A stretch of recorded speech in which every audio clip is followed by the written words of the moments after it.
This is my intermediate algebra course. Today we're going to continue to learn the exponent rules. If you haven't done the homework completely and correctly from the last class, do that homework before watching this video. Now, you already have these rules, but you can take a picture with your phone if you don't want to access your files. These are the rules that we learned in the previous classes. And in the previous classes, we learned how to do problems requiring 2 rules or 3 rules, but as you can imagine, now we're going to do problems with or that require 4 rules. So let's get started. We're going to first combine the powers. We're going to use rule number 1, combine the powers in the numerator, and be aware that we could combine these powers and these powers also. There's different ways to do these problems. So with rule number 1, it tells us when you're multiplying powers, you just add the exponents. And so then we end up with x to the 9th power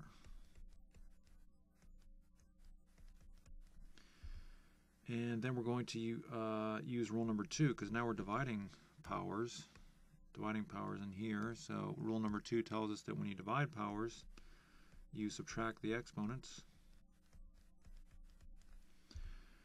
And if you subtract those exponents, you end up with x to the 6th power raised to the -5th.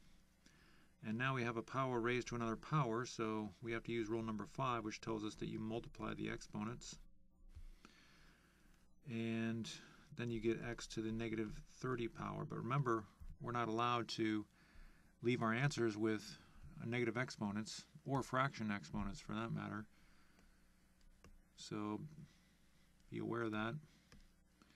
So we have to use rule number 8 to get rid of that negative exponent. And rule number 8 tells us that we end up with x to the +30 power, 1 over x to the +30 power. Alright, so see, we had 4 rules. We had to use 4 rules. Alright, now, obviously it's kind of hard to write the rule in the margin over here, so we're just going to draw a divider. Now, we can combine these a's. Remember, we cannot combine the a's with the y's. They have to have the same base. That's an important point. So we have a to the 2 + 2 power using rule number 1. And simplifying, we get a to the 4th times y to the 10th, all raised to the 1/5.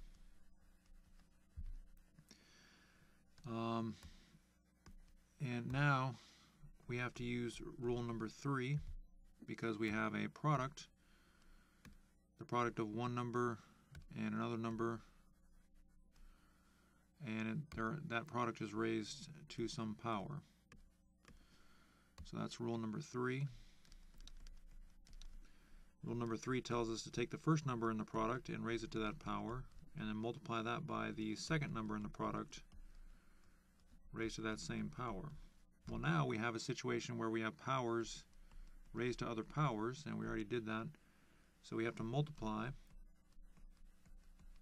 the exponents.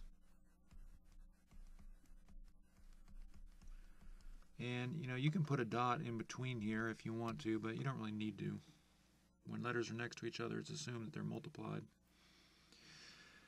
So now we have to multiply we have to multiply 4 by 1/5. And a lot of students are rusty on the basic arithmetic. They're not supposed to be, but it's just typical that they are. And remember, when you multiply a whole number by a fraction, typically if you would write the whole number as over 1. And then when you're multiplying fractions, you just multiply straight across. So 4 times 1 is 4, and 1 times 5 is 5, and that's just how you do it. Now again, most intermediate algebra teachers will not show you that. They'll just assume that you know it. And sometimes students get angry and they say, well, how come you don't want to show me how to do that? And then the teacher will get even more angry and say, well, that's prerequisite material. So you're expected to know that. Intermediate algebra teachers are not really required to show you that stuff, because that's just our basic arithmetic. And I know a lot of students don't like that, but that's just the way it is. That's the way the curriculum works. You're expected to know that basic arithmetic. And, you know, we really can't show you the basic arithmetic every time we do these problems because it's just, you know, it's a prerequisite material. So at this point, you might be thinking, well, we're done. But remember, we can't leave our answers with fraction exponents, so we have to use rule number 10 and change that to the 5th root of a, all raised to the 4th power times y squared. And there's a couple different ways you could write that final answer, but you know, that's fine the way we wrote it there. So again, each of those problems required 4 rules. So let's do a couple more of these before you try one on your own. So we have 8 to the 0 power, which is just 1.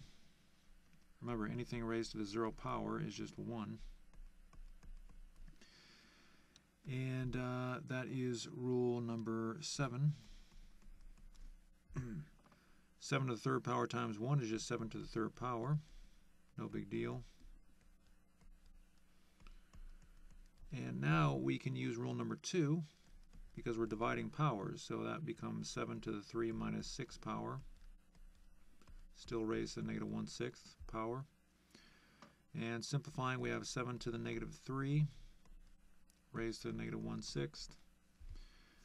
And now we're raising a power to another power. So you know you have to use rule number 5 for that. And rule number 5 tells us to take the exponents and multiply them when you're raising a power to another power. So if you multiply, you get 1/2. Negative 3 times negative 1/6 is 1/2. Now again, I showed you how to multiply a whole number by a fraction, so you know, you should know that. Again, we can't show that every single time we do that, those basic arithmetic or operations. Now we have to use rule number 9, which tells us that that equals the square root of 7. Now, you see the denominator is 2, so the index would be 2, but whenever the index of a root is 2, you don't write it, you just assume that it's 2.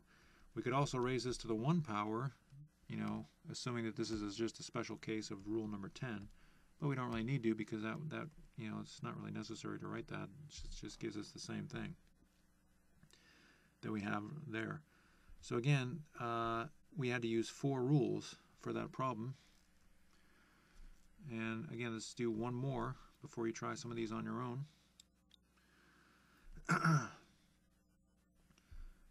And we're going to write a little divider there. So now we'd like to use rule number 1, but before we do that, we're going to change b so that it's b to the 1st power.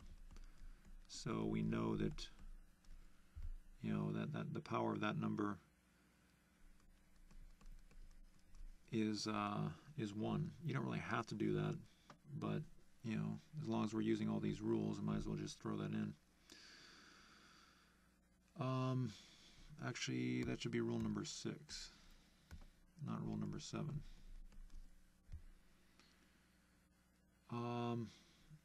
Okay, so now we can use rule number 2, which tells us when you're multiplying powers, you just add the exponents. And if we simplify that, we get b to the 7th. And now we're raising a power to another power, so rule number 5 tells us to multiply the exponents. And if you simplify that, we get b to the negative 56th power. But remember, we're not allowed to leave our final answer, excuse me, our final answer with a negative exponent. So we write that as a positive exponent and the whole power under 1. So that's rule number 8. All right, so if you need to, you can go ahead and take a screenshot of these problems to help you. Problem number 1 and 2. And I'm going to leave number 3 and 4 in the window, and I want you to try number 5. And you know, be aware for number 5, you can deal with the 0 power first, or you can combine the 3's first. You know, it's up to you. So try number 5, and when you come back, we'll do it together. All right, we're back. So I'm going to deal with the, actually I guess I'll just deal with the 3's first. So that'll be rule number 1. So you have 3 to the negative 7 plus 12 power times 5 to the 0 power raised to the 1/6. And simplifying that, we get 3 to the 5th power times 5 to the 0 power raised to the 1/6. Now, anything raised to the 0 power, that's just going to be 1. So we have 3 to the 5th power times 1. And of course, anything multiplied by 1, that doesn't really change it, so we just get 3 to the 5th. And now we have a power raised to another power, so rule number 5 tells us that we multiply the exponents.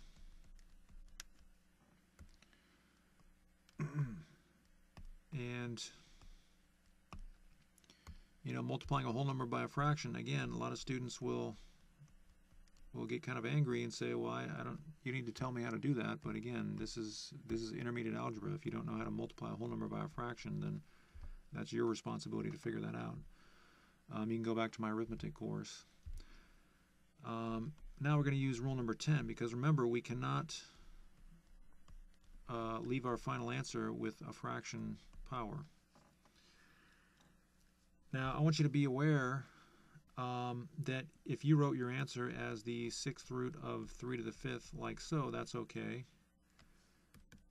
And also, if you went ahead and raised 3 to the 5th power and you got, I think that would be 243, that's okay also. Either, you know, any one of these 3 answers is fine.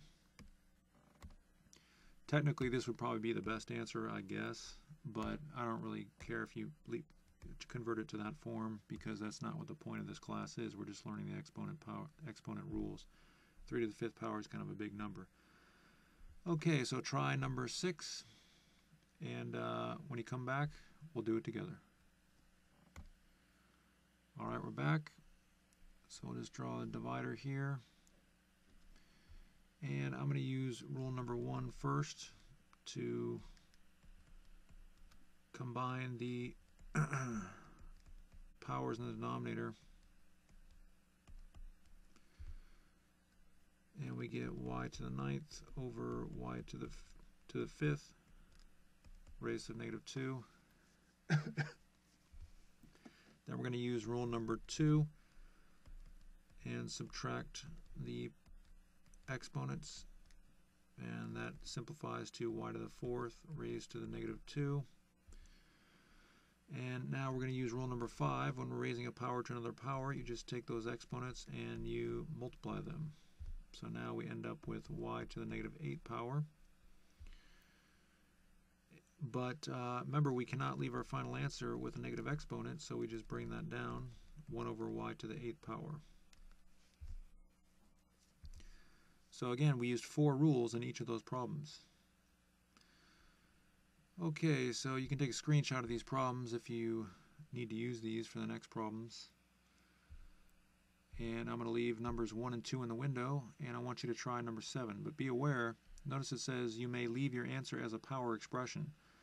When you get to the final answer, you're going to have a really, really big number, so you can just leave it as a power expression. You'll see what I mean when you do that problem. So try number 7, and when you come back, we'll do it together. All right, we're back. So first, we're going to write 2 as 2 to the 1st power. That is rule number 6. We want to do that because in order to use rule 1, we have to have some sort of a power there. Again, when you go into upper math courses, you're not going to, have to write all these steps. You're going to do most of it in your head. But when you're first learning these, it's good to show the work, or else you can get lost. So now we have a power raised to another power, so rule number 5 tells us that we multiply those exponents. So then we end up with 2 to the negative 22nd power. And remember, you're not allowed to leave your final answer with a negative exponent because that doesn't have any direct meaning. So you have to bring it down, and we have 1 over 2 to the 22nd power. And the reason that you can leave your answer that way, remember we said you may leave your answer as a power expression. That's because this number would be so large to calculate that, you know, your calculator wouldn't even, the screen wouldn't even fit that number. So you can just leave this as a power expression rather than actually trying to calculate 2 to the 22nd power. So if you got that answer, good job. Try number 8, and when you come back, we'll do it together. All right, we're back. So we're going to multiply these powers because they have the same base. Remember, you can't combine the A's and the B's. And let me write my divider there. And so we're going to use rule number 1. And we have a to the 3 plus 4 power times b to the 34th, all raised to the 2 over 17 power. Then we simplify, and we get a to the 7th times b to the 34th, all raised to the 2 over 17 power. And you don't really need the dot here, by the way. You know, it's not really that necessary. But in fact, you may see these problems written like so.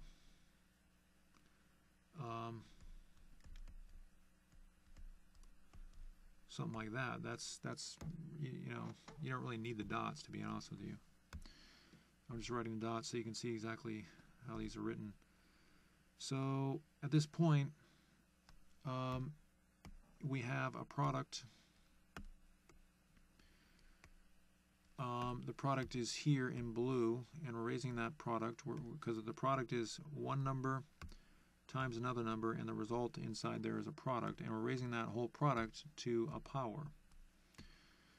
So in that case, we have to use rule number 3. And rule number 3 tells us that we take the first number in the product and raise it to that power, and then we multiply by the second number in the product and raise it to that power also. So now we're multiplying because we have to use rule number 5.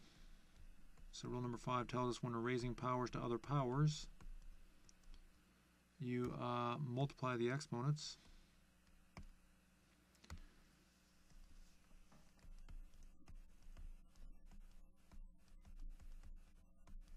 And so 7 times 2 over 17, that would be a to the 14 over 17 power.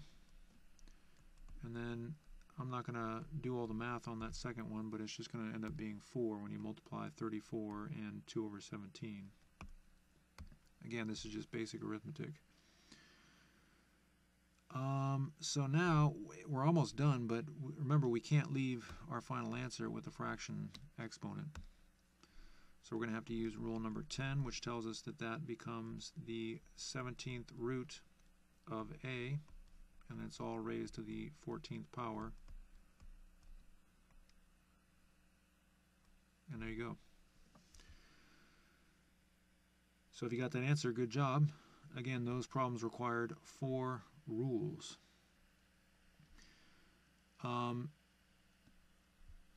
Now, let's do number 9 together. This is just a different variation of the problems that we've been doing. So we're going to combine the powers in the denominator using rule number 1. Whoops, I didn't really show that. Sorry. So that's y to the 7 plus 20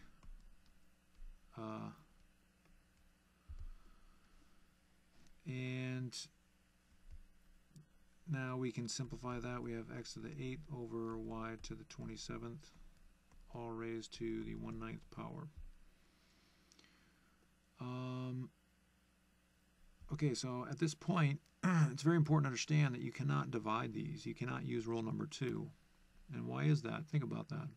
Why is it that we cannot use rule number 2? Well, the reason we can't do that is because the bases are different. We have an x in green and a y in blue. You can't combine those when the bases are different. So what we're going to have to do is use rule number 4, which tells us that if you're taking a fraction and you're raising it to some power, that's the same thing as taking the numerator and raising it to that power, and then dividing that result by the denominator raised to that same power. So now we're going to use rule number 5 because we're raising powers to other powers. So we have x to the 8 times 1/9 and y to the 27th times 1/9. And when you do that, we get x to the 8/9, and 27 times 1/9 is 3, so we have y to the 3rd power. And so now we're kind of out of room, but that's okay. We can just go to the right a little bit.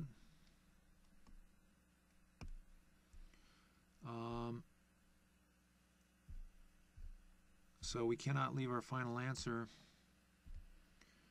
with the fraction power. So we're going to write equals, and we're going to use rule number 10, and that's going to be the 9th root of x raised to the 8th power all over y to the 3rd, and there you go.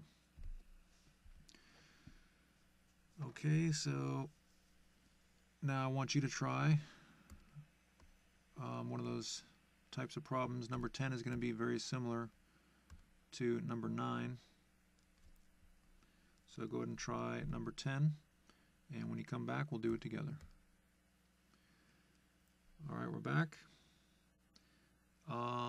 So we're going to combine these a's first using rule number 1, but you may have found out that you know, we have to add a whole number with a fraction, and if you're rusty on your basic arithmetic, then that's going to be not so easy to do. You could just write 2 3/5, but remember, in algebra we don't really use mixed numbers. It's not very easy to do calculations with mixed numbers. So, you know, again, you're expected to know how to do this without, you know, help from your intermediate algebra teacher, but just to give you a little bit of review here on the basic arithmetic, I'm going to show you how to do it. We have to get a common denominator, but, you know, this 2 doesn't even look like a fraction, so we have to write it as a fraction. You see that down there? Remember, you can write any number as the number over 1. Well, now we get a common denominator by using the fundamental principle of fractions. We're going to multiply both sides of this fraction by 5, and we get 10/5. So we have a to the 10/5 plus 3/5. And you might be wondering, well, you know, what's the point? Who cares? I mean, how did that help us? Well, remember, if you have a common denominator, you can now add the fractions up. So 10/5 plus 3/5 is 13/5. So we have a to the 13/5 power over b to the 30th power, all raised to the 1/3. Now what you're going to find is that we don't really have enough room to show all those steps, you know, so we're going to have to erase both of these. I'll leave them there for now, but you don't really have to show those steps because, again, you're expected to know the basic arithmetic. So let me just double check that. Everything looks right. So now we have to use rule number 4. We cannot combine the a's and the b's because they have different bases. So I'm going to write rule 4 here. I should bring that down a little bit. So rule 4 tells us when you're raising a fraction to a power, you have to take the numerator and raise it to that power, and then divide that by the denominator raised to that same power. Okay, so obviously we're out of room, so I'm going to go ahead and get rid of these.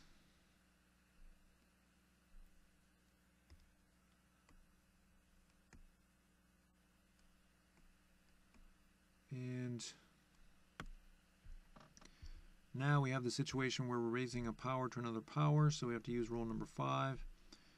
and it tells us to multiply the exponents. So we have a to the 13 over 5 times 1/3, and b to the 30 times 1/3.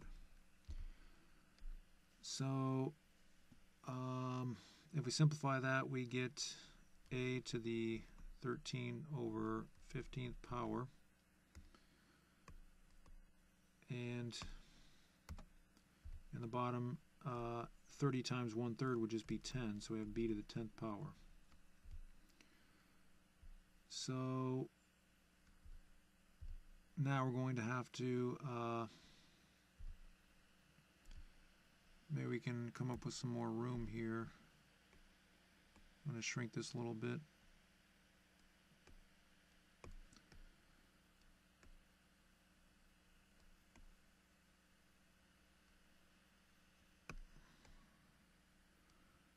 So remember, we cannot leave our answer with a fraction power. So we're going to write the 15th root of a, all raised to the 13th power, over b to the 10th power. And that is our final answer, and we used rule number 10 there. So if you got that answer, good job. That was kind of a, I guess that was kind of a challenge problem. Okay, so on to number 11. I'm going to do number 11 with you, and then you can try number 12. So I guess we'll deal with the 0 power first. So that's rule number 7. Anything raised to the 0 power is just going to be 1.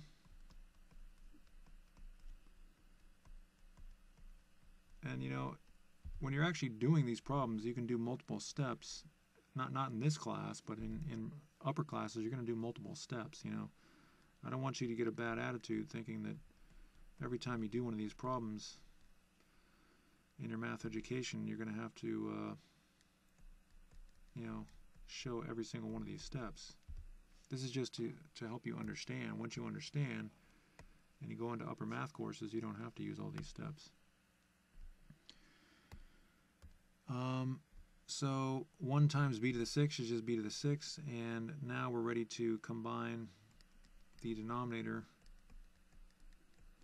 So using rule number 1, we have c to the 3 plus 6 power, and all that's raised to the 5th power. And simplifying that, we get c to the 9th power.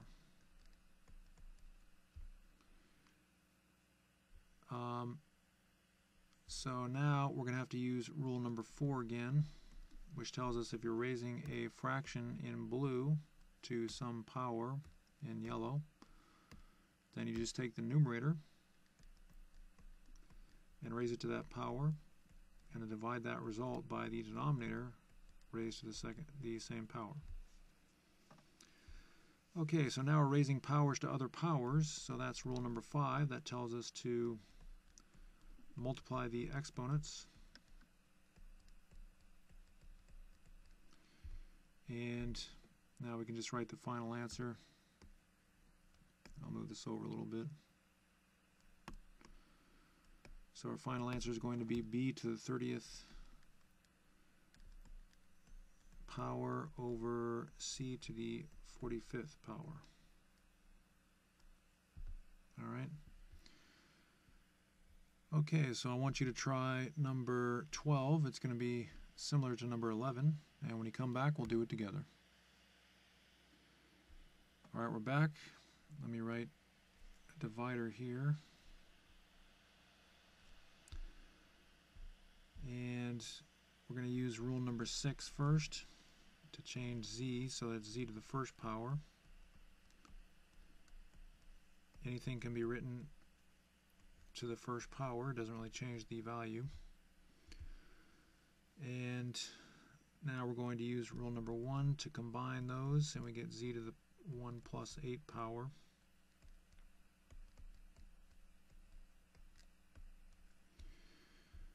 And of course, 1 plus 8 is 9.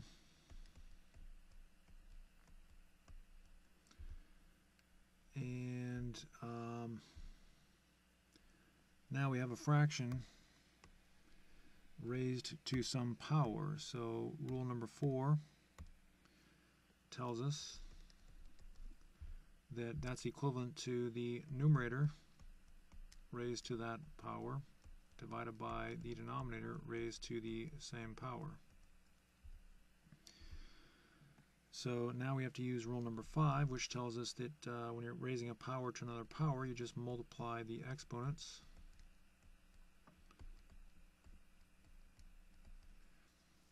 So the final answer is going to be z to the 36th power over x to the 16th power.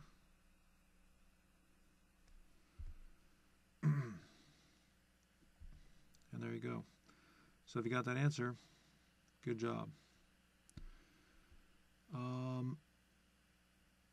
Okay, on to more complicated expressions with negative exponents. Now, in this situation, we're going to have a power with a negative exponent in the denominator of a fraction. And it turns out that if you have that situation, this whole fraction just turns into x to the a power. So the exponent in the bottom becomes positive, and the fraction pretty much goes away. That is, if you don't have any other factors in the numerator or the denominator. We're going to address that situation later on. So I call that rule 8 prime. Now, in previous classes, remember we had a variation of rule 10. Rule 10 can be this expression, or it can also be this expression. They're equivalent. So I called that 10 prime, and it's called it a variation of rule 10. But be aware that this is, here's rule 8. Be aware that this is not a variation of rule 8. Okay, I'm just calling it 8 prime, rule 8 prime, because we use rule 8 to show why this equation is true. So that's very important to understand. So don't get confused by that. This is not a variation of rule 8. It's actually something completely different. We're just using rule 8 to show why that's true. So if you want to know why that's true, let's get out the highlighter. Notice we have 1 over x to the negative a. By rule 8, that becomes 1 over x to the a. We've used that many, many times. Those yellows, they're converted. But now we have a complex fraction. This is a complex fraction. We don't like complex fractions. Remember, this fraction symbol means division, so we change that into the division symbol there. And, we want to take this whole number and change it to a fraction. That just makes it easier for us to understand what we're doing here. And in my arithmetic course and my beginning algebra and pre-algebra courses, we learned that if you want to divide two fractions, you just flip the divisor and change to multiplication, and then it becomes a multiplication problem where you're just multiplying fractions and you multiply straight across. So 1 times x to the a power is x to the a, and 1 times 1 is 1. But at that point, x to the a over 1, anything that's written as over 1, that you can just get rid of the fraction completely, and you're left with x to the a. So we proved that 1 over x to the negative a power is equal to x to the a power. Now, you don't have to know this. You don't have to do all this stuff. It's really not that difficult to show, but you don't have to you don't have to show that stuff. You can take a screenshot of this if you want to go back to that. But now we're going to apply that rule 8 prime. And so if you're wondering, if you're kind of confused by all that explanation, you want to know, what am I talking about? Well, we're just going to do some practice problems and you need to see exactly what's happening. Now, notice that we have a negative exponent, a power with a negative exponent in the denominator here. So what rule 8 prime tells us is we just bring it up and we're done. Simple as that. So that's rule 8 prime. So again, you don't have to show all this work. That would just be way too tedious. Don't worry about showing all that work. So let's try this again. We have a power with a negative exponent in the denominator of a fraction, right? Let me put that negative over there. So we're going to bring it up. It's going to become 27 to the positive 2/3 power. And we used rule 8 prime. But we also have to use rule 10. Remember, because we can't leave our answer with a fraction exponent. Also, we can just simplify that regardless. So the cube root of 27, that's just going to be 3. And we don't really need the parentheses, and I'm kind of showing more steps than I really need to. So just be aware you can skip some of those steps. Okay, so that was number 14. So let's try number 15.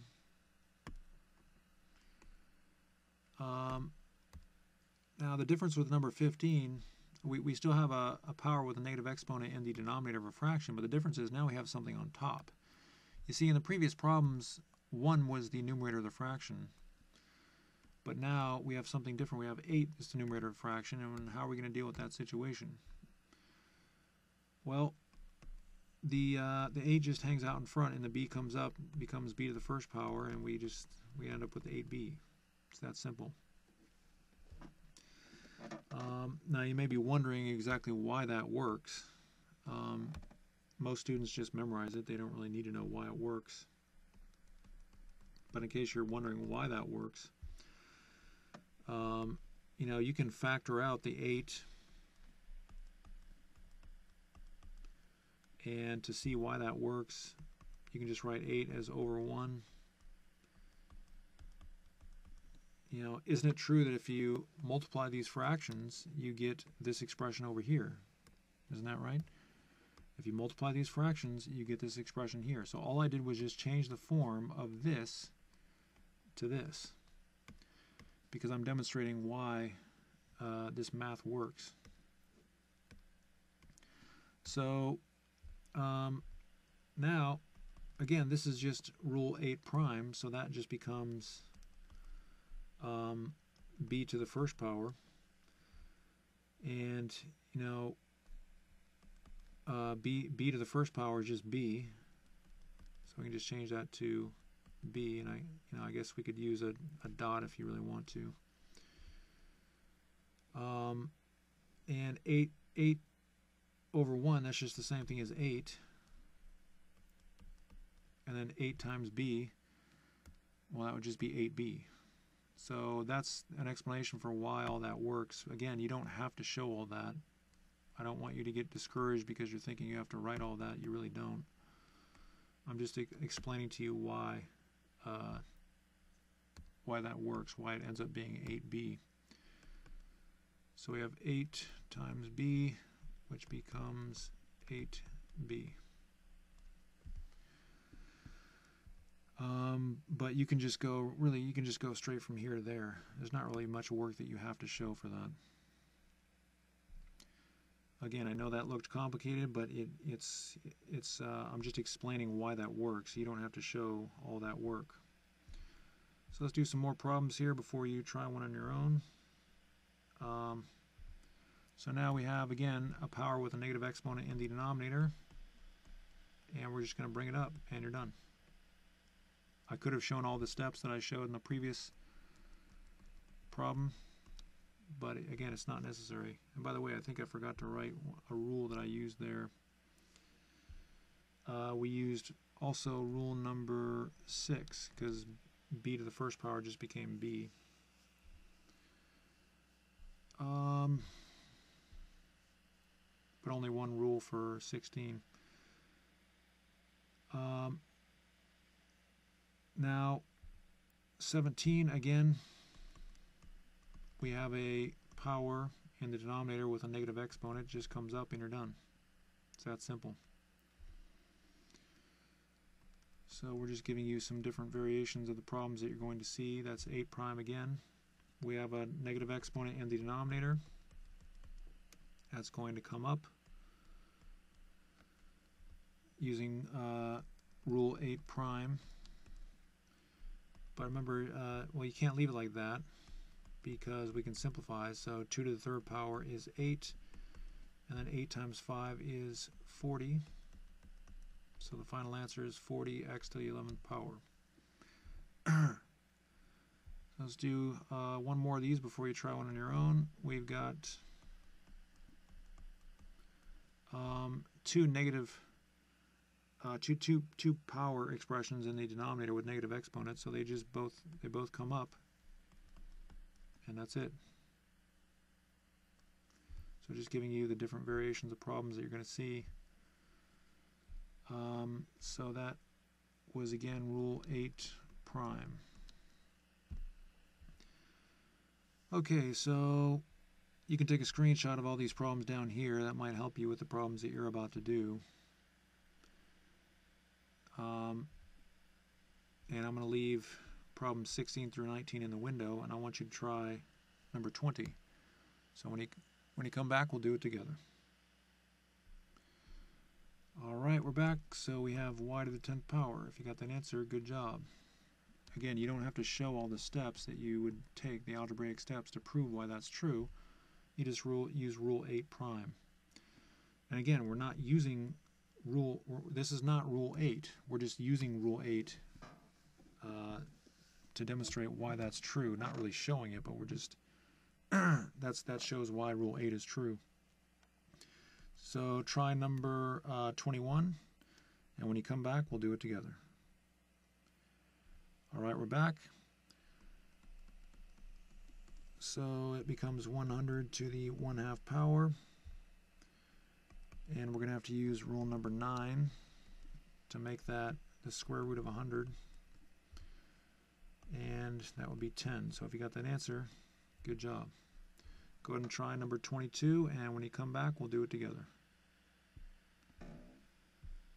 All right, we're back.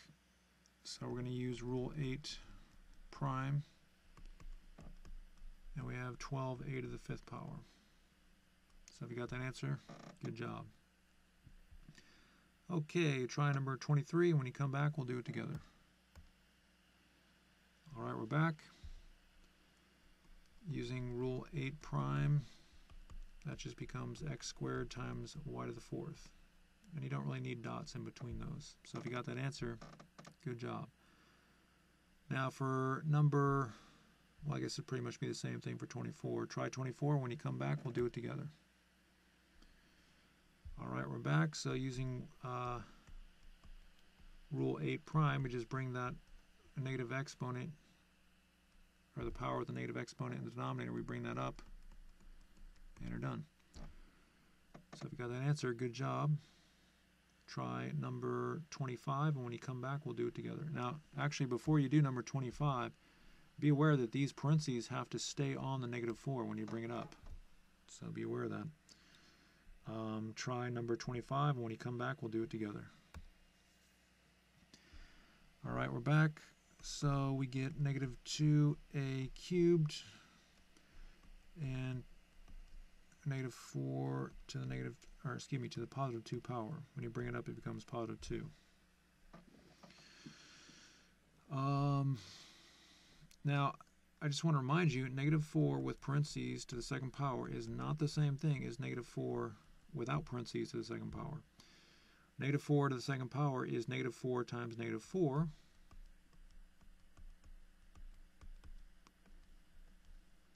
And this is just -4 times 4, you see. Very, very different. I guess I should use parentheses there. Doesn't really matter. Probably dots actually is better. So here we have -16, and here we have +16. That's why that doesn't work.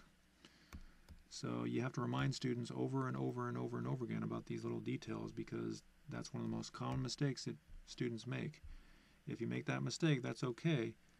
But if you're going to complain about it and say, you know, I don't like that, then that's not okay. All right, just learn the notation and get it done. Okay, so now -4 squared, that's going to be 16. And then we have -32a cubed, and there you go.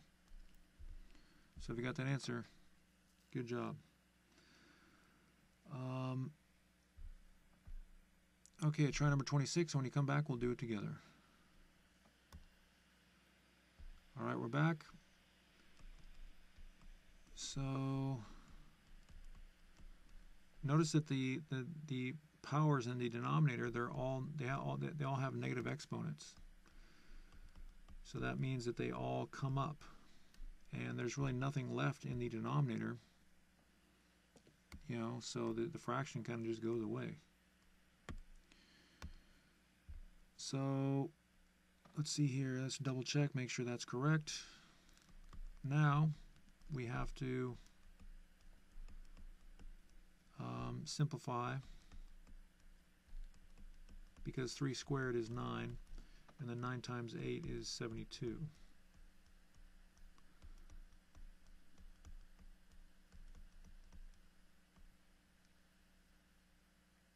So if you got that answer, good job. Okay, now with these problems, something different is going to happen. Notice we have a power with a negative exponent in the denominator, but we also have a number in green that is right next to that, and it's important to understand, and this is another big mistake that students make, this 6 has nothing to do with that exponent. Okay, this exponent is telling you to raise x to the negative 8 power. It's not telling you to raise 6 to the negative 8 power. So what does that mean? It means that x is coming up with its exponent, but 6 is not going anywhere. All right. Now, it's very important to understand that if you had parentheses there, I'm going to get a red pen out and show you, if you had parentheses there, then the whole thing would come up. For example, you'd have y to the 7th times 6 to the 8th raised to the 8th power. That would be the correct answer there, or the correct intermediate step. But you don't have parentheses. So, only the x comes up. And because the 6 doesn't go anywhere, we still have a fraction, you see. The fraction doesn't go away. I know that's very strange, and algebra is just something that is strange, so you're going to have to get used to it. Once you learn the language, though, it's going to be pretty easy. It's the same thing with the English language. The English language, if you look at the grammar, it is very strange. It's a very strange language. But if you're fluent, it doesn't really matter. You just use it to communicate. Okay, so now we have 10b to the 6th. That doesn't go anywhere because those are not, there's no negative powers. 9 doesn't go anywhere. But the x and actually the y doesn't go anywhere either. We had an x to the negative 3rd, so that goes up to x to the positive 3rd in the numerator.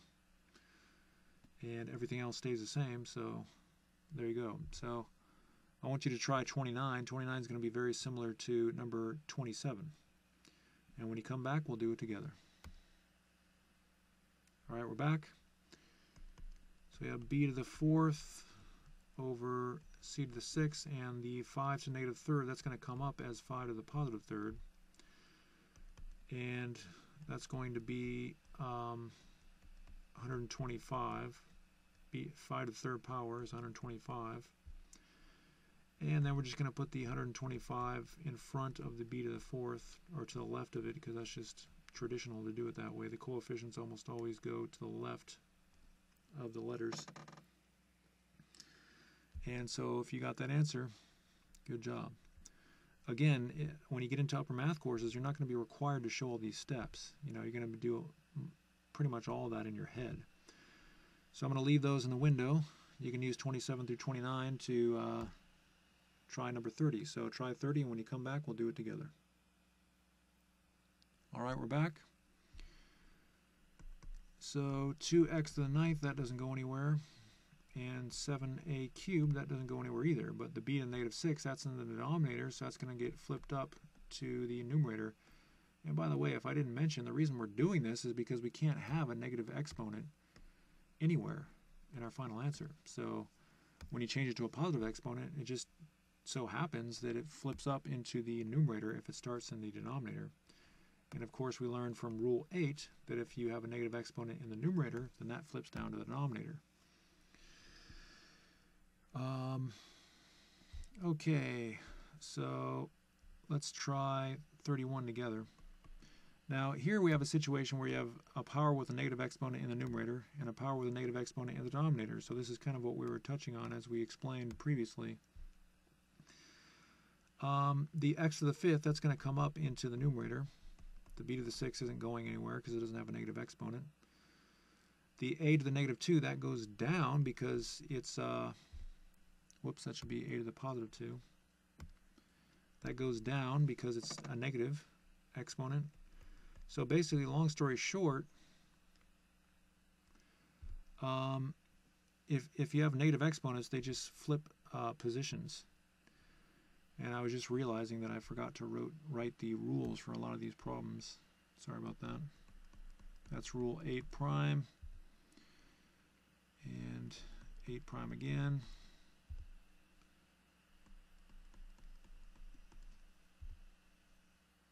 I think these are all pretty much rule 8 prime.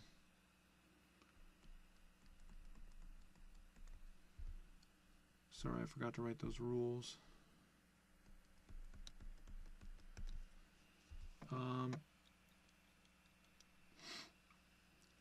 So, you know, in this particular problem,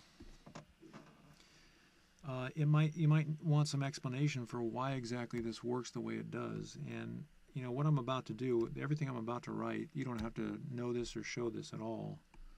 It's just basic, you know, algebra, but I'm going to kind of explain a little bit why that's true, why you can just flip them back and forth.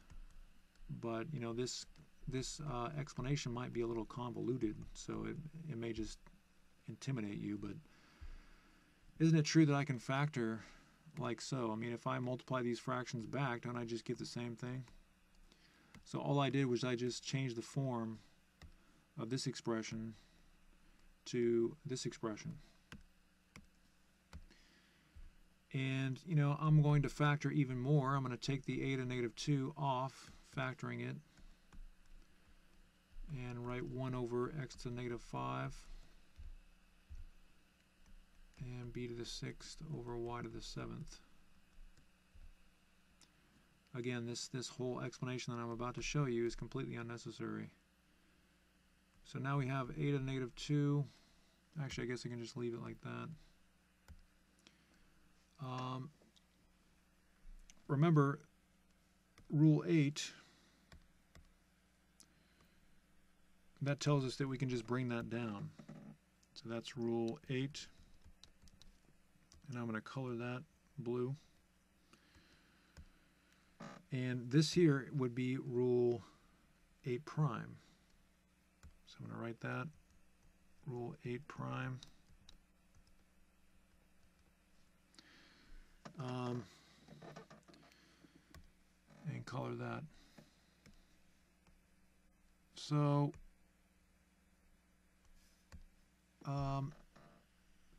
using rule 8, we end up with this, and using rule 8 prime, we end up with that.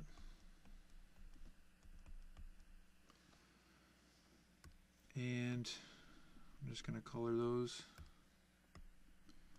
So now, at this point, we're kind of ready to recombine.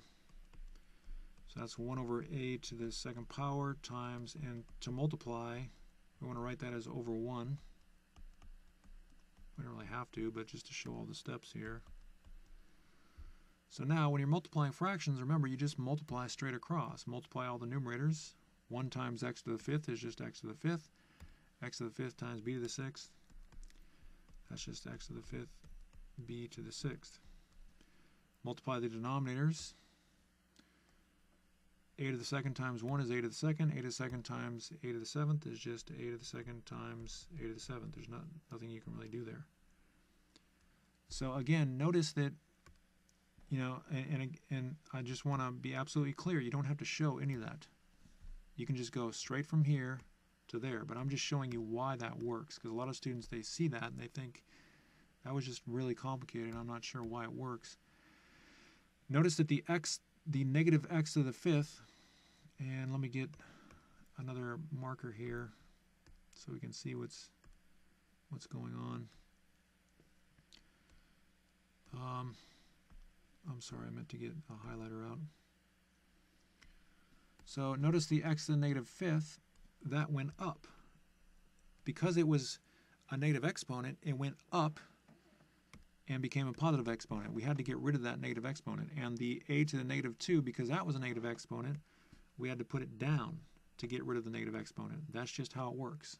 It's that simple. So just be aware you can go straight from here to there. So let's do some more of these problems.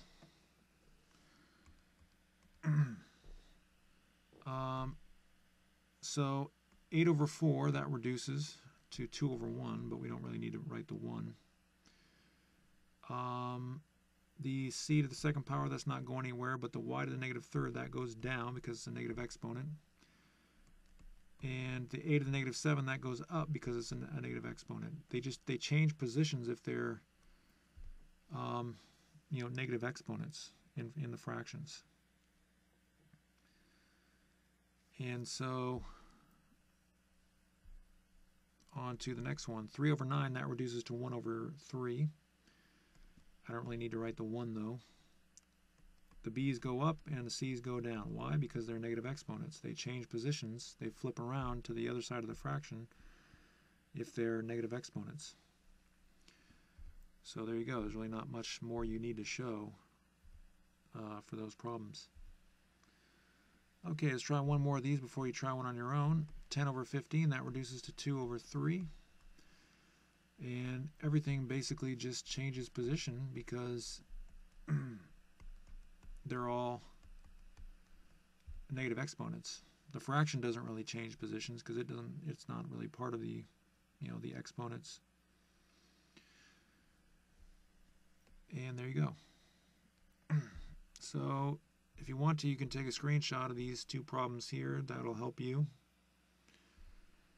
And I'm going to leave 34 in the window, and I want you to try 35. So again, if you have negative exponents, the powers with those negative exponents just flip to the other side of the fraction.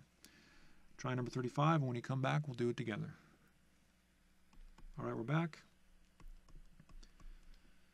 So we have the following. And we're done. When you have so many problems, it's good to double check. Probably always want to double check that answer. Looks right. Let's go on to the next one. Try 36, and when you come back, we'll do it together.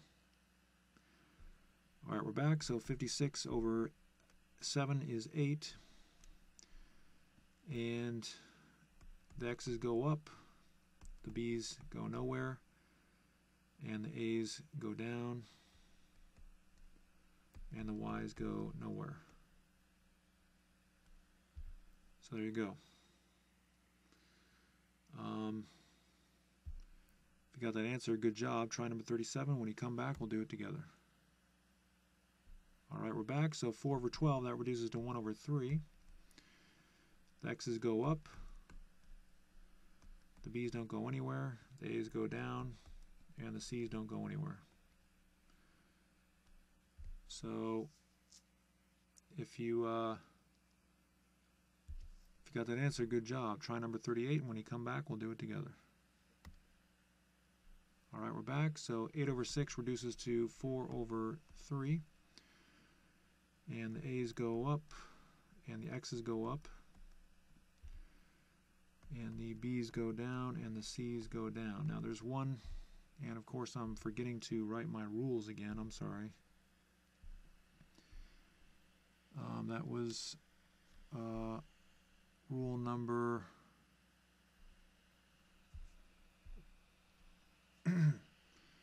we used rule number 8 prime and also rule number 8. And I know it's kind of tedious to have to write these rules every time. And if I didn't explain earlier, we used rule number 8 prime because we took a power with a negative exponent and we brought it up. But rule number 8 is when we just take a power with a negative exponent that's on the numerator and bring it down. That's just, that's just how you do those problems. So for pretty much all these problems, we're using rule number 8 prime and rule number 8. Again, sorry I forgot to write these.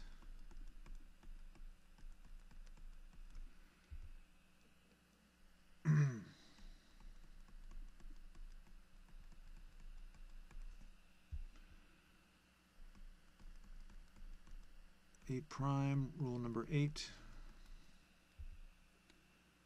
Doesn't really matter the order that you write it in because we're doing it all in one step. Okay, so the reason I remembered to write that rule is because on this particular problem, we see x to the 1 power, which we can just write as x.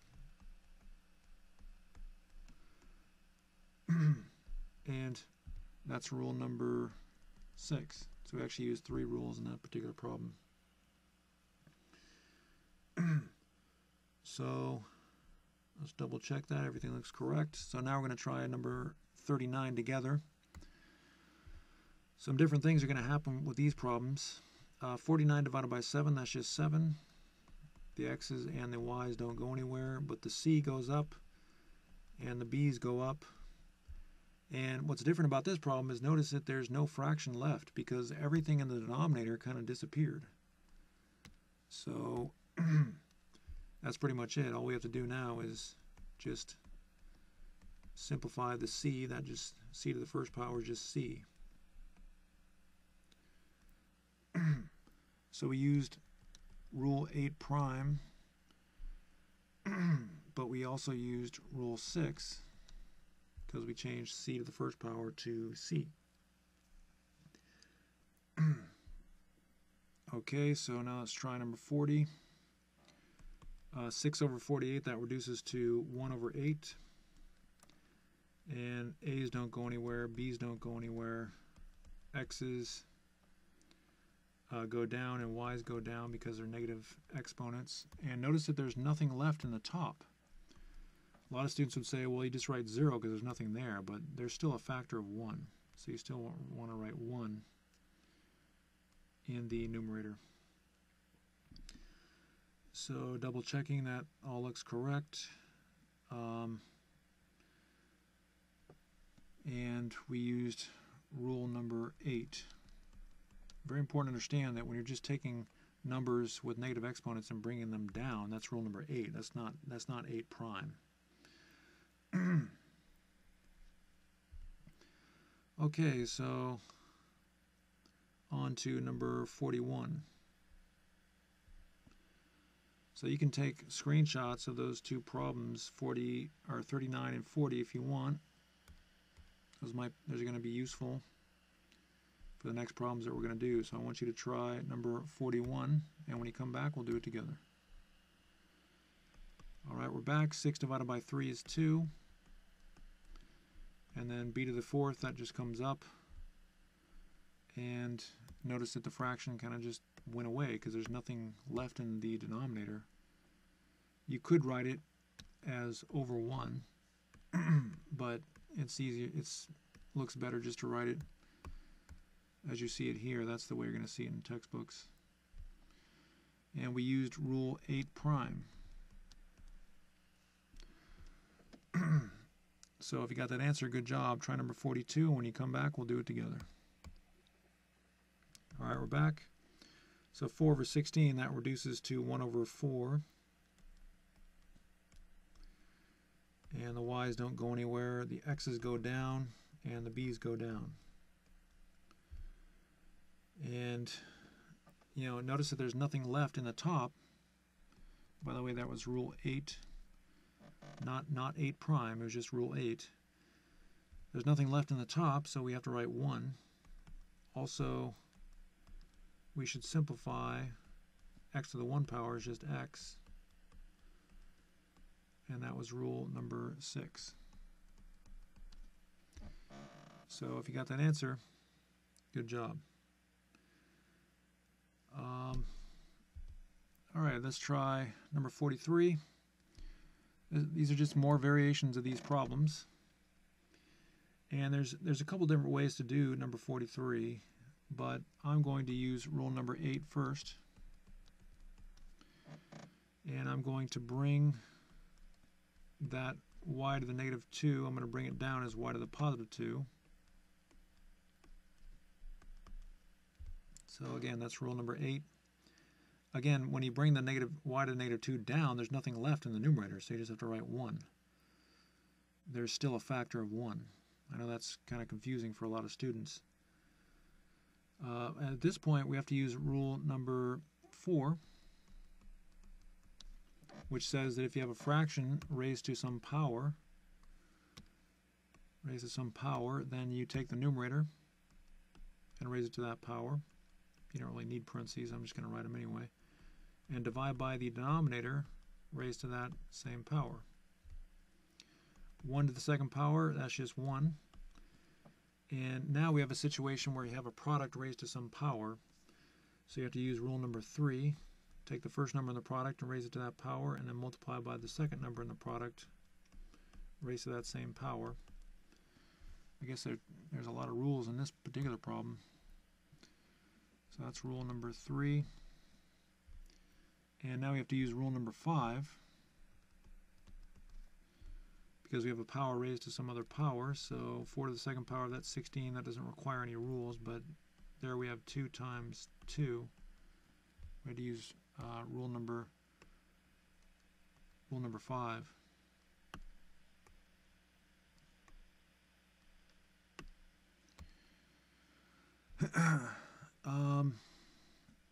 Okay, so now we have 1 over 16 y to the 4th power, and you're done. So again, that's just another variation of a problem with exponents. So let's try number 44. I'm going to use rule 8 prime to bring that 3 to the second power up. Now I can use dots or I can use parentheses, but because you don't really need to do that. You can see that these are multiplied together. 3 to the second power, that's just 9. So we have 9 x to the 6th raised to the second power. So at this point we have to use rule number 3. Because we have a product raised to some power, so we take the first number in the product, raise it to that power, and then multiply it by the second number in the product raised to that same power. Then we have to use rule number 5, because we have a power raised to another power. So we end up with 81 times x to the 6 times 2 power. And 6 times 2 is 12, and that is the final answer.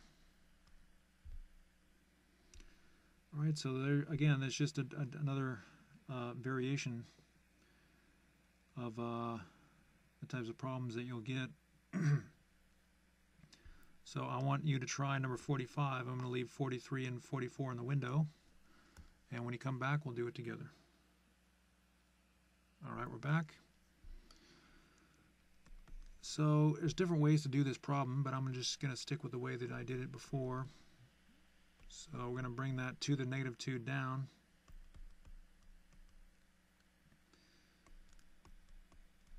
And that is rule number 8. Not 8 prime, just rule 8. If you're bringing something down, then it's going to be rule 8. If you're bringing it up, it's going to be rule 8 prime. Okay, so now we're going to use, well, we're just going to simplify. So we have 1 over 4 x to the 4th, all raised to the 3rd. 2 to the second power is 4.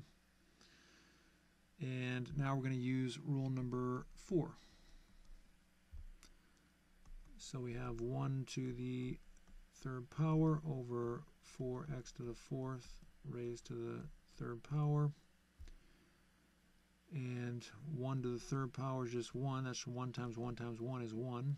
And we have to use rule number 4, or excuse me, rule number 3, because we have a product raised to some power. And rule number 3 tells us that you take the first number in the product, multiply it by the second number in the, or excuse me, take the first number in the product, raise it to the power, and then multiply that by the second number in the product raised to the same power. So that's what we did down here. Let me see. So just simplifying that, now we have a power raised to another power. And whoops, I forgot to write rule 3. Rule 3, then rule 5. So 4 to the third power, that is 64. And using rule 5, we're going to multiply the exponents, because we're raising an exponent or a power to another power. And then we end up with 1 over 64 x to the 12th power. And there you go. So if you got that answer, good job.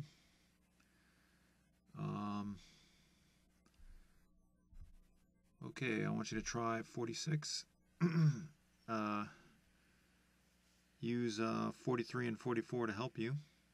And when you come back, we'll do it together. All right, we're back. So we're going to use rule 8 prime to move that 4 up.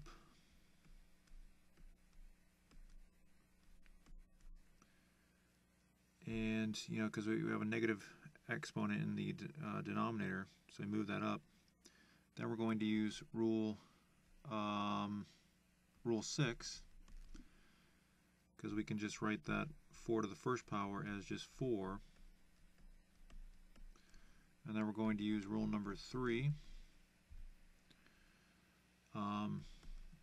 which tells us if we have a product, we can take the first number in the product and then raise it to that power, and then multiply the second number and multiply that by the second number in the product raised to that same power.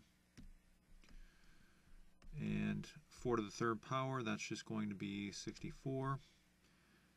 And raising a power to another power, so we have to use rule number 5, which tells us to multiply the exponents. I'll put rule number 5 over at the left. So our final answer is 64 a to the 9th power. So if you got that one right, good job.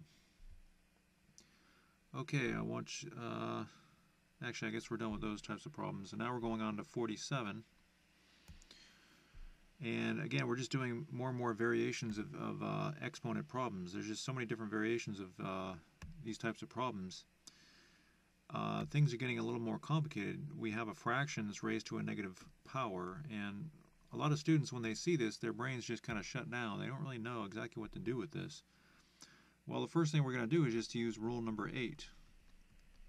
Not 8 prime, just rule number 8. And notice we're going to use 2 methods here. I'm just going to show you 2 different ways to do this. So using rule number 8, because we have a negative exponent, we're just going to bring it down. Again, that's not 8 prime, that's just the normal 8 rule that we learned in previous classes. And at this point, we could use rule number 4, which says if you have a fraction raised to a power, you just take the numerator, raise it to that power, divide by the denominator, raise it to that power.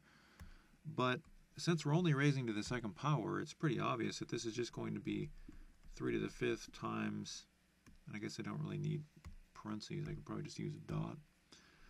3 to the 5th times 3 to the 5th. All right. And obviously, if you know how to multiply fractions, you just multiply the numerators. 3 times 3 is 9. 5 times 5 is 25. And now we just have to deal with a complex fraction. And why is this a complex fraction? Well, because you have a fraction within another fraction. And so remember, this symbol here, this fraction symbol, always means division. So we can change it to an old school division symbol. And we always want to, you know, we don't really know exactly what to do until we consider that 1 to be a fraction.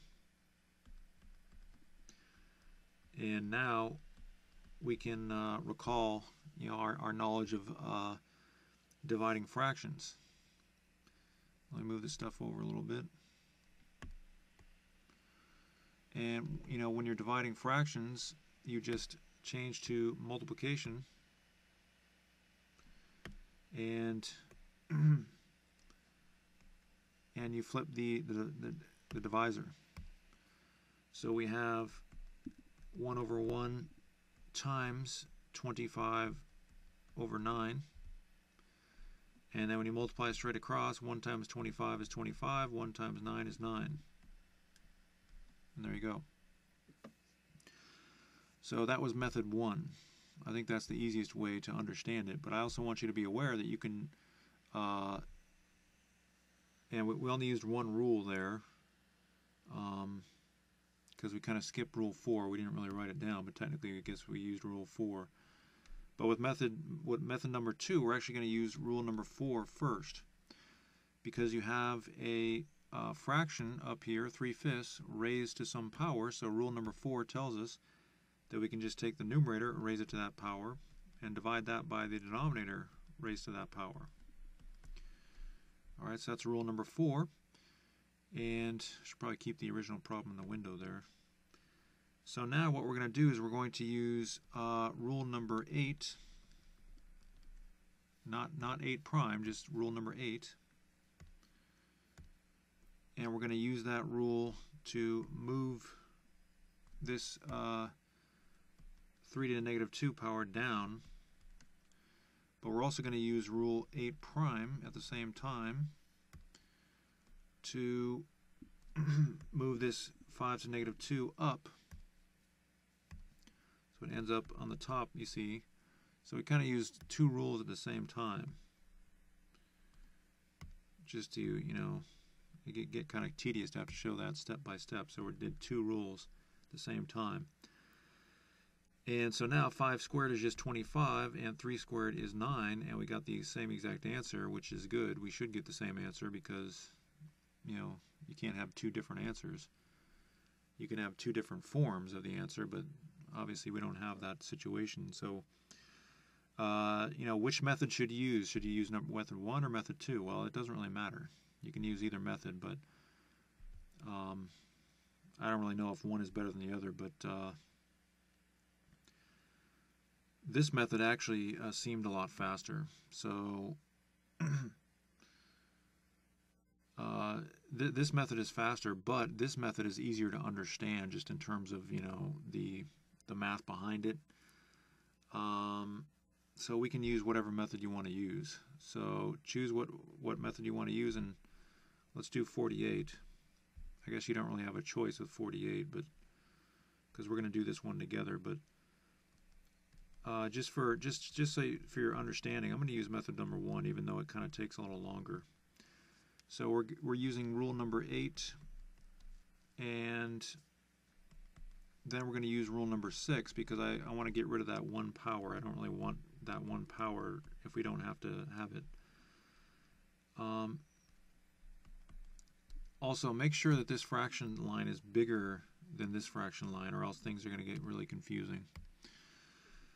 Okay, so now we're just going to interpret that division or that fraction symbol as a division symbol. And of course we want to write that 1 as 1 over 1. And of course now we're dividing fractions, so it switches to multiplication and we flip the divisor. So now we just multiply straight across and we get 2 over 1, which becomes 2. So the answer to that one was just 2. Alright, so again, you can use whatever method you want to use, method 1 or 2.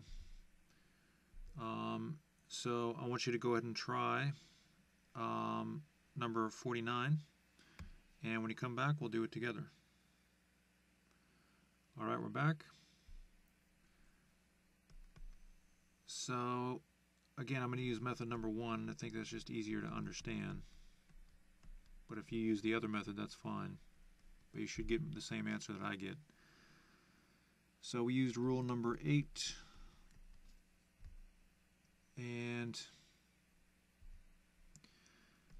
you could use rule number 4 at this point, but again, it's so easy to understand what exactly is going on here. We don't really need to use rule number 4. So 4 times 4 is 16, 5 times 5 is 25. But now we have a complex fraction, you see. So we have 1 divided by 16 over 25. And I think I'm going to move this problem down here because I'm kind of tired of running out of room there. Sorry, I should have spaced these out a little better. So let's continue here. So we have to interpret that whole number as a fraction so we can kind of see what's going on here.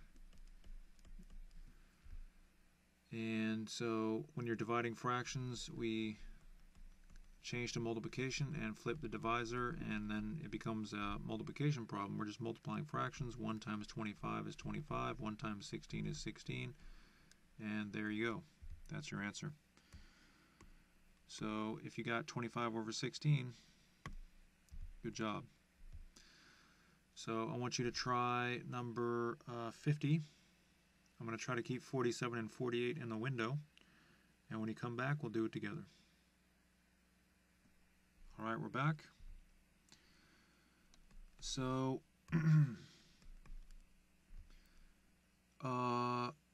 using rule number 8,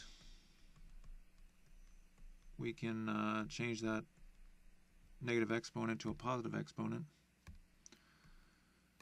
And, you know, at this point, it might be easier for you to use rule number 4, because this is getting kind of, you know, we have some big numbers here, but you can't really, it's not kind of hard to show the multiplication, so I guess I would just use rule number 4.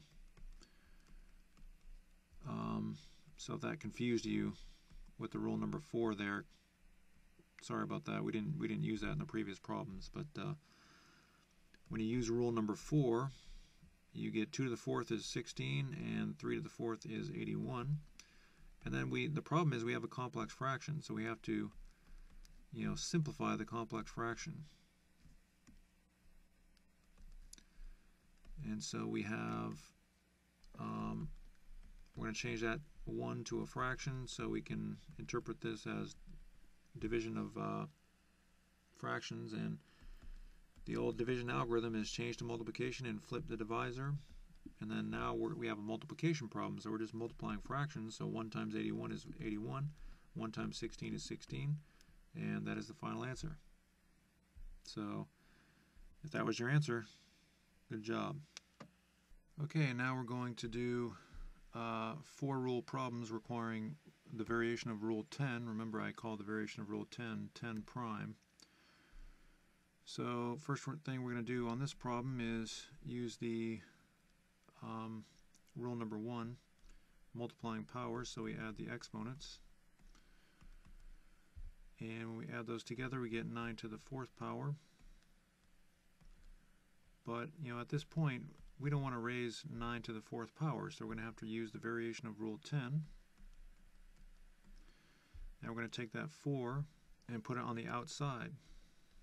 Now at this point it's beneficial to use brackets. You don't have to use brackets, you can use parentheses, but when you have more than one set of parentheses, it's often good to change the form of the parentheses. If we use 3 sets of parentheses, we might have to use something like this, you see. Whoops. I'm not drawing that very well. So now the reason we did that is because we don't want to raise the 9 to the 4th power. So now we can find the square root of 9 very easily. Instead of finding 9 to the 4th power, square root of 9 is 3. And I'm going to keep those parentheses there even though I don't really need them, just to avoid confusion. And at this point I want you to understand that you can do, that there's more than one pathway. What you can do is use rule number 5, because you're raising a power to another power. And after using rule 5, then you can use rule number 8. Another way to do it is to use, is just to go ahead and, you know, raise 3 to the 4th power, and then use rule number 8, and then use rule number 6, because we have something raised to the 1st power. So I'm gonna do it that way. So 3 to the 4th power is 81. And again, we can change back to parentheses, but just to avoid confusion, I'm going to keep the brackets there. I'm going to go to the right. Well, first of all, let's just get rid of the brackets. You know, we really don't need those anymore. And I'm going to use rule number 8 because we have a negative power, so that means we can bring it down and it becomes a positive exponent. But at this point we have to use rule number 6 because we don't want to leave that as 81 to the first power. We just rather simplify it to 81. And there you go. So we used 4 rules on that problem. Alright, so I want you to try number 52, and when you come back we'll do it together. Alright, we're back. So we're going to use rule number 2 because we're dividing powers. So we have 27 to the 6 minus 2 power, and that's cube rooted and raised to the negative 1/2. And that becomes 27 to the 4th power, cube rooted, all raised to the negative 1/2. But the problem is we don't want to raise 27 to the 4th power because that's going to be a big number, you see. So what we're going to do is we're going to find the cube root of 27 and raise that to the 4th power using the variation of rule 10. And we can't forget that's still raised to the negative 1/2 power. But now we're going to it's beneficial to use 2 sets of parentheses. And whenever you use 2 sets of parentheses, it's you want to use different forms. If you're going to use 3 sets, then you would use some these symbols here. But you don't have to use brackets. You can use another set of parentheses, but it starts to look a little confusing. And again, the reason we did that is because instead of raising 27 to the 4th power, we can just find the cube root of 27, which is very easy. That's just going to be 3. And I don't really need so many, brackets and parentheses, but I'm just going to keep those to avoid confusion. And so now we have a problem that's very similar to the previous problem. I mean, we can use rule number 5 and then rule number 8, but we could also just, go ahead and raise 3 to the 4th power, and I think I'm going to do it that way, keeping the brackets again to avoid confusion. And now we have, well, we're going to have to use, I guess we can just get rid of those brackets at this point. I mean, we don't need them. Again, this intermediate step is just to avoid confusion. So now we're going to use rule number 8 to get rid of that negative exponent. And now we have to use rule number 9, because we have to interpret what a fraction power means, and that means the square root of 81. And obviously the square root of 81 would just be 9. So there you go. So like I mentioned, there's different ways to do these problems. Just be aware of that. So you might find a different way, that's okay. But if you got that answer, good job. Okay, I'm going to move this stuff over a little bit. And I want you to try number 53. And when you come back, we'll do it together. Alright, we're back. So first I'm going to use rule number 6, and that means we're going to change 16 to 16 to the 1st power, and that will allow us to use rule number 1. And now we're multiplying powers, so we can use rule number 1, and we get 16 to the 1 plus 2 power. And trying to find the 4th root of that. And that's still raised to the negative 2 power. And so we have 16 to the 3rd power, and that's 4th rooted, raised to the negative 2. Okay, so now we don't want to raise 16 to the 3rd power, so we're going to have to use the variation of rule 10. And so we're going to take that 3 and put it on the outside. And at this point, like I said, it's beneficial to use brackets. And the 4th root of 16, we can find that pretty easily. But again, you can use rule number 5 if you want to also. That's just another way to do it. So the 4th root of 16, that's pretty easy. That's just 2. And again, keeping the brackets to avoid confusion. And you know, you could still use the rule number 5, but I'm just going to simplify the inner part. And again, we can just get rid of the brackets. But now we have to use rule number 8 to get rid of that negative exponent. We have 1 over 8 squared, which is obviously just 1 over 64. And there you go. So again, we used 4 rules on that problem. Okay, so let's take screenshots of all the work that we did today to help you with your homework or to study for tests. So here's screenshot number 1 and screenshot number 2 and number 3 and number 4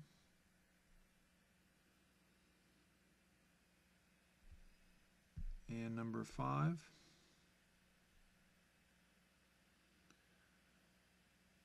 and number 6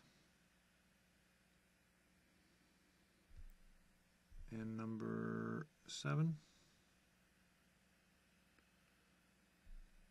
and number 8. But don't go before you get your homework. Let's take a look at the homework. Here's the homework. Go ahead and take a screenshot of the first 2 pages.